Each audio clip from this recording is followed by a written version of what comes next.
YouTube did it again. That's right. They've changed the way that you qualify for monetization on YouTube. I've seen so many videos from growth creators over the last week about the changes that YouTube recently made, changing the minimum number of watch hours for monetization, and I'm shocked. I really am. I'm surprised at the amount of outrage that these growth channels have, or maybe I'm not. Um, you know, there are so many people out there right now working really hard to achieve monetization, and it's one of those things that people are striving for. You know, some people want to play in the NBA, some people want to be rocket scientists, and then there's another generation or another group of folks that want to be YouTubers. And all of those things are possible with the right amount of effort. And I, for one, I'm ecstatic at the change that YouTube has made. I know this goes against what a lot of the popular creators are saying, but I think it was probably one of the most responsible things that I've seen YouTube do with this program. If you give me a few minutes, I'm going to explain why I feel that way. You know, there are so many people that are trying to reach monetization, and they think that that's going to cure all their problems. They see uh, Mr. Beast and any of the number of creators that you follow that are making millions of dollars on YouTube. And the fact of the matter is, most of them aren't making millions of dollars on YouTube. Not to say that Mr. Beast isn't, but YouTube is a lot more than a vehicle to become monetized. And there are creators out there that have worked really hard to get monetized, just to find out that the amount of revenue that they actually generate through that lowest level of monetization, the juice might not be worth the squeeze. And I'm happy that through the change that they've made, this starts to set more realistic minimums for new creators or creators that have been working for a long time to become monetized. It sets them a new baseline as to what they should be shooting for.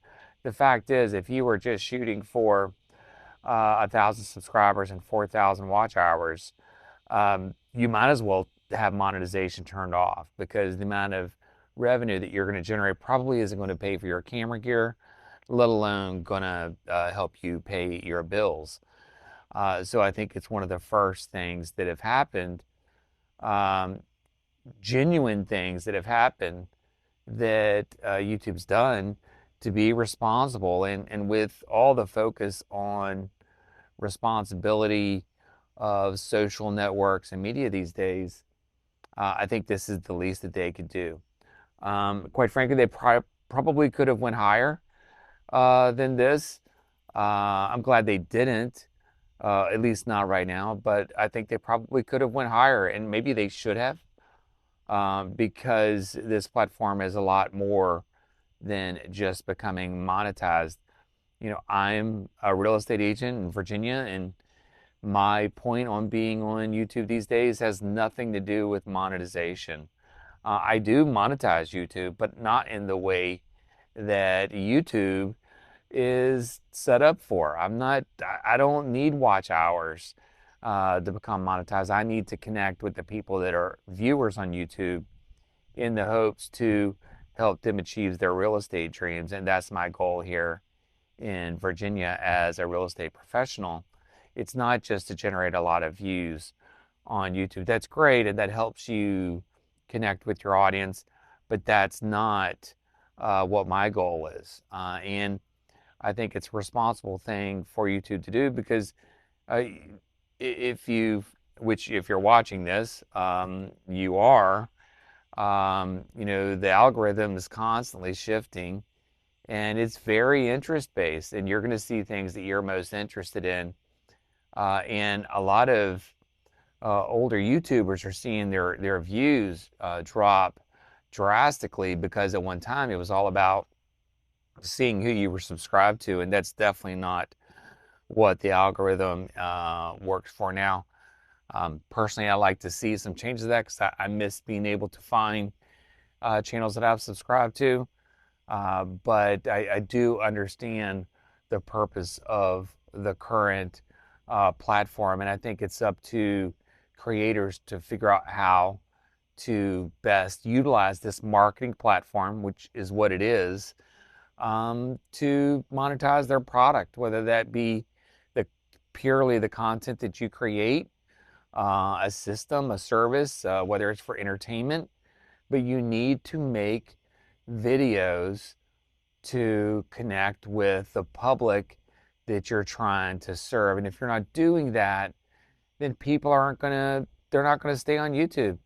They're gonna go watch SVU reruns, or they're gonna go watch Friends on the national networks. They're not gonna continue to watch YouTube.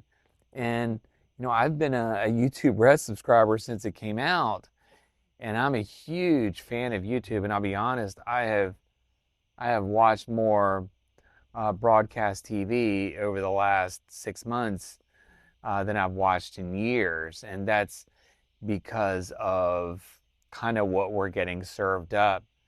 I want to take a second to go back and reflect on the folks that you're seeing a lot complaining about the change. And you may feel this way too, so I don't want to minimize anyone's thoughts on the program. I do hope this video can help shift the way you think about why they may have made the change and how this might be best for you. But if you consider that the folks that are out there complaining about the change, most of them, their business is focused purely on YouTube growth, trying to teach you how to grow your YouTube channel.